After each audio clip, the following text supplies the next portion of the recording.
And I thought it was, his way of kind of like, because I'm sure people have been reaching out to him and kind of like, backsliding and, backtracking certain actions and reaching out to him. And I think this is probably his way of letting those people know, like, nah, fam, like that wasn't, you know what I mean? Like you got to stay over there. You pick the side, stay over there. I think this was a cool way of doing that. Do you think? What's up, everybody? Welcome back to another episode. Please like the video and subscribe. Our target is only 1,000 likes. Drake has the internet in a chokehold again. The rapper played coy with new music in 2024, but he's managed to make quite a fuss in the first couple of days of 2025. He leaked 3 snippets of new songs on Thursday, January 2nd. He continues to tease his joint Party Next Door album, and on Friday, January 3rd, Drake released the Fighting Irish freestyle on YouTube. The song quickly got taken down, but the lyrics had fans scrambling to determine who they were targeted at. All the while, Drake retreated to one of his favorite vacation spots, the Bahamas. Drake then posted a photo of himself on Instagram the same day he released Fighting Irish. Fighting Irish freestyle took aim at a lot of people, and the Instagram post that followed the song's release is giving the impression that Drake is unbothered by the drama. Keep up with his hairstyles. This is at least a couple months old. And I thought it was, his way of kind of like, because I'm sure people have been reaching out to him and kind of like, backsliding and, backtracking certain actions and reaching out to him. And I think this is probably his way of letting those people know, like, nah, fam, like that wasn't, you know what I mean? Like you got to stay over there. You pick the side, stay over there. I think this was a cool way of doing that. Do you think he chose to leak it or had someone purposely leak it based off, because you brought up in the last episode that LeBron at his birthday party requested Man of the Garden and rapped it because Drake unfollowed him. Do you think Drake asked this to be leaked because of LeBron's 40th birthday party? Because this, again, is a pretty direct, which we'll go through the lyrics. It is a direct shot at LeBron through most of this. It's pretty obvious. Yeah, obviously we know that part. I think that it's it could be some of that.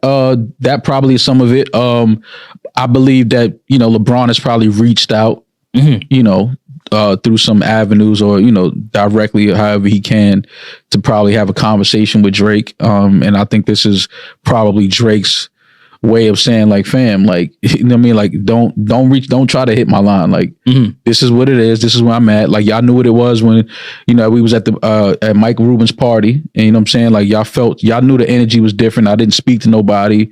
You know what I mean? Like, so I think this is his way of kind of like just standing down on that, like, yo, listen, this is what it is. Like, it ain't no beef, but y'all can't. We never gonna be as chummy and as cool as we were. Like, you pick that side, stay over there. I'm indifferent with it because I did see even like people that I do think are actually objective and just music fans analyzing this. I did see people view this as Drake pretty much calling himself a victim in a rap battle that he very much engaged in and continued for a week straight to have Kendrick Lamar reply again, and now is playing victim. I get that point of view, but I don't really think. You think this is playing victim? I think he can't win for losing when it comes to rapping about the situation that happened in the last 6 months. Even though I was someone that's been on record saying I can't wait to hear what Drake and Cole have to say in reflecting on everything that happened. So I'm here for all this. I like the record.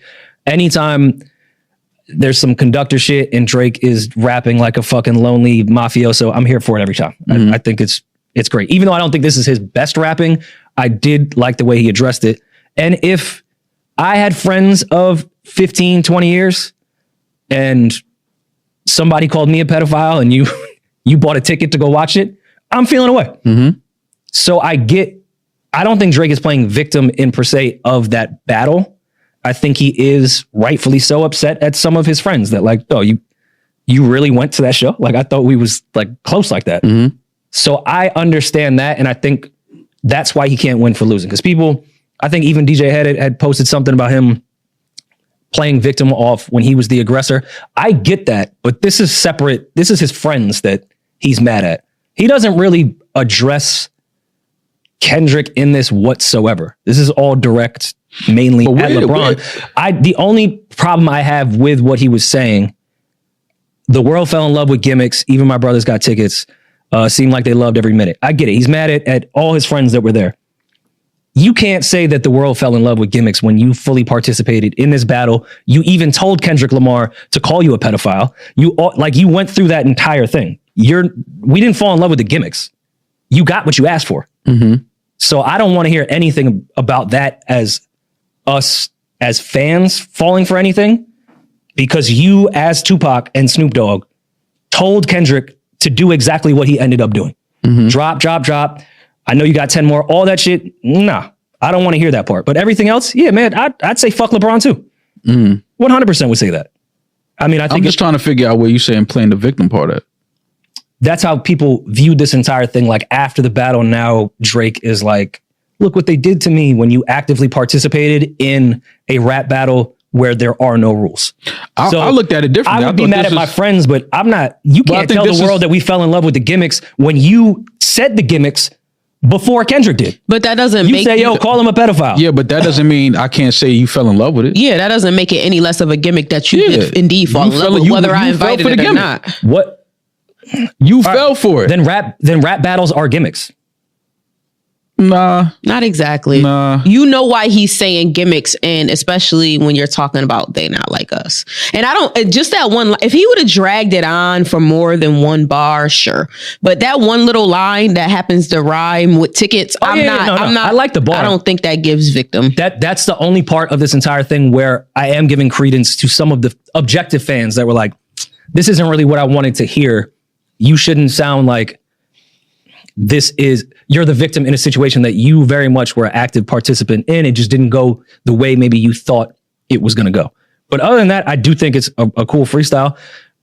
I wish he would have finished it. My guess is that he was going to scrap it, but he had the footage and was like, let me just get this shit out. I don't know if you had spoken to him, but to double back, he did mention that kind of like that gimmick thing on verse 3 again. He said this nigga pulled a rabbit out the hat and y'all love a magician. So it wasn't just mentioned once. I'll bring that up. Yeah, that's part of a rap battle. Go make some shit up and see if the people fall for it. No, I think again, make it. I didn't really think that. I think it was Gay-Z. Listen, I think it's records. I think it's very simple. I think that people that he obviously had a personal relationship with on a deeper level than we probably know. I think that he saw them stand next to something that was trying to paint him to be something that, again, is the worst shit in the world.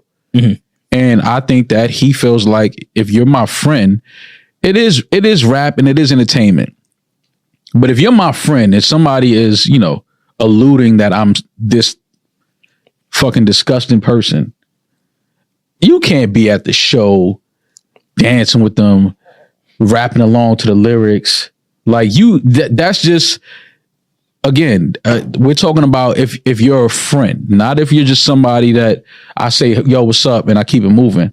If you're in my house and you know what I'm saying, you're playing with my kids and your kids and my kids know each other, like it's certain things that I'm just going to expect a certain level of loyalty behind. Like, and I think that that's what this is basically speaking to. Like, like you said, we brothers, but I'm not that cousin to visit. Like, we family. I'm not that cousin to visit. Like, I think a lot of that was at Cole.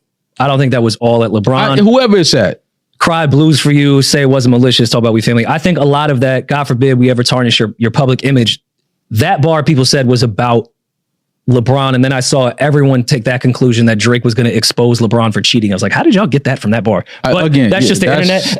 That's like, it was crazy. I didn't even catch that. I didn't even think about, but we've heard that before, whatever. So when people said that, I attribute it to LeBron. But now that you say that, all that brother talk is if I really discovered a sibling and that God forbid we ever got to tarnish your public image. Now I do get what you're saying, why that might be Cole. I'm here. I think those 3 bars are Cole because if we go back, and I'm sorry to backtrack for everyone that's listening to this pod, but this battle's not going anywhere. Yeah. We're going to continue. It is what it is. I had said when Cole went on there, he had spoken with Drake and Kendrick and found out where both of them were taking it and said, I have a family. I am in a great space with my family. I was probably on tour for a long time and I don't need anything of my past to come out of here. And I think that's where Drake is saying, God forbid we ever got to tarnish your public image. Because in this battle, clearly we see that both sides were making things up to begin with. I don't think Cole wanted anything made up or the truth to ever be said about him and some of his younger days. So he bowed out. That was my take then. And I think Drake kind of confirms it here. God forbid we tarnish your public image. I think he had a combo with Cole and Cole said, I don't want to go there. Y'all about to go on some family shit? Fuck that. Genius. I'm out, bro. We all have demons. We all have shit. I'm not trying to put anything on Cole or put anything on his jacket. We all have some things consensually that we're not proud of in our past, especially a young millionaire that's 22 years old on tour. I'm sure there was some shit. And Cole has a great public image. Genius is bringing up DeMar DeRozan. Genius. I'm just saying. I'm just throwing players out there. No, I get it. Wait. It would tarnish DeMar DeRozan's public image if we knew he had depression and anxiety. No. Listen. As far as the Rob, niggas, I love you, but I think you guys got that one wrong.